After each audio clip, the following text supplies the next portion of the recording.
Hello and welcome everybody to the mid-80s. My understanding is 1984. This was released. And what do we have here? A Blues Brothers microphone. So, in the 80s, when I think of the 80s and technology, I think of Steve Jobs. I think of the Apple II and the Mac Plus and the awesome commercial where somebody's throwing things through the screen and they're going to revolutionize computers. With golf, they're still doing that.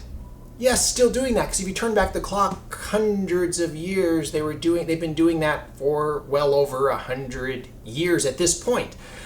They're putting holes in wedges, they're putting grooves on soles, they're doing everything they can to try to solve golf, and it's not working so well, is it? So they keep trying to push the envelope, keep trying to push technology, and that's when we get this, the Power Pod. So this is just an alien to us, and we need to have a closer look, introduce ourselves to this fun little alien. So this club is easy to identify because of the round head, the plastic ferrule, wait, I don't remember the plastic ferrule, and of course, the genuine American hickory shaft.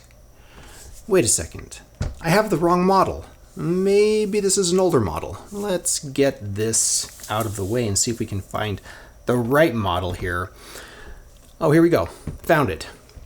All right, we usually start on the sole, but you'll see there's nothing here. It's just the pod and the ring right here that secures it to the shaft. Pretty interesting design here. Before we start into identifying features, this is something that I was reading would fail all the time. We'll address that here as to why I think that may be while we're talking about identifying features here. So starting on the aft portion instead of the sole, I might roll in a picture so it's right side up, but up here it says Orizaba, followed by the large Power Pod. It almost looks like a microphone. I get so distracted here. And then obviously the patent numbers, and it seems to be graphite or maybe fiberglass. I'm guessing graphite, maybe plastic, it could be. And then we have the metal ring obviously, and then we have a red face insert right here. This looks like a red plastic, grooves all the way across this circular face. Absolutely amazing. Now, Orizaba here on the hosel. Let's finish the tour here and I'll address a few things. As we step up, this is the 80s version, so it doesn't have a hickory shaft. It has a stepped steel shaft. You can see right here, Orizaba branded. Yeah, very interesting design and designer, who has come out with more recent stuff as well. So true temper, dynamic gold, stiff flex shaft, beautiful. And then we have a kind of a tire tread. What is this grip right here? Looking through my viewfinder, it's hard to see if that's in focus. So I'll show you the range footage. I actually have already taken this out on the range, and something I've noticed. This is a very deep face. Okay, you compare it to even a modern driver. I mean, that's a lot from the sole all the way to the top of the crown here. I guess you would call that the crown. And I was always told you want to tee the ball up so that way half of the ball is peeking over the top of the golf club. But when you have a round club, I found a couple of things. I found number one, looking at it like this doesn't look right. It seems like that looks right for some reason, which I find interesting. The other thing I notice is that it's very easy, especially in the 80s, to tee this up too low, so the ball's lined up right there, and so it would be easy to hit the ground. If you hit it really fat, that would put a lot of strain on your support ring right here, which may be why it failed. Either way, let's roll that footage and you can see how this performed out on the range.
A couple of things I noticed on the range. When you plop this down on the ground, it sits with a closed face.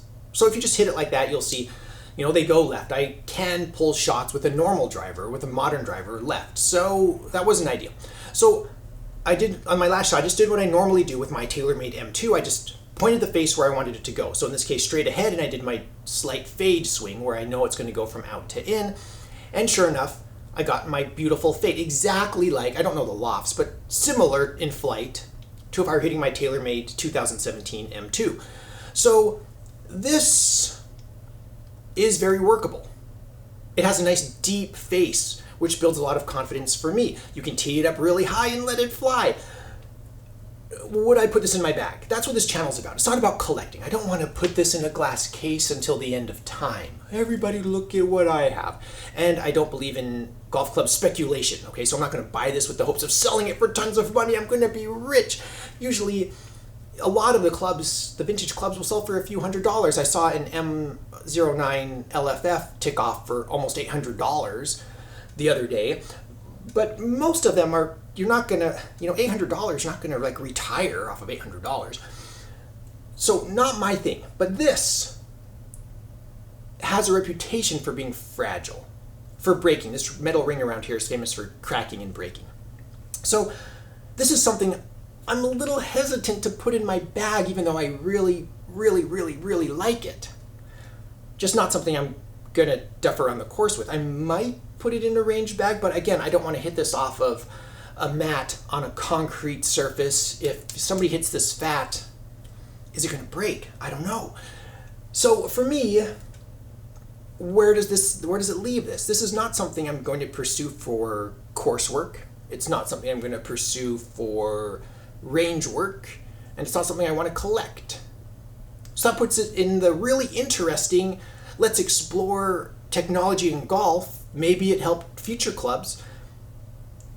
But where does that leave that for me? It's something that I don't want. But it's really interesting and it's really cool and I love it.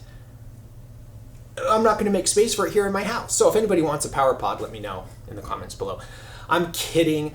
I'm going to hold on to this for a while because I do make videos here on YouTube and I need this for comparisons when we talk about technology, especially the way clubs sit at address. So you will see this in the future. Let me know your thoughts about this in the comments below. Let me know if you've had one, if you've broken one, if you've seen one of these break. Very interested to hear your thought because everybody out there has a lot more experience than I'm just one person. So all of you, let us know, power pod, yes or no, broken, not broken, have you gamed it, would you game it? I'm excited to read your comments. If you want to support the channel, you can visit my Amazon shop in the links in the description below. I am an Amazon associate. I make proceeds from qualifying purchases. Please subscribe. Thank you so much for watching. I am the Vintage Golfer.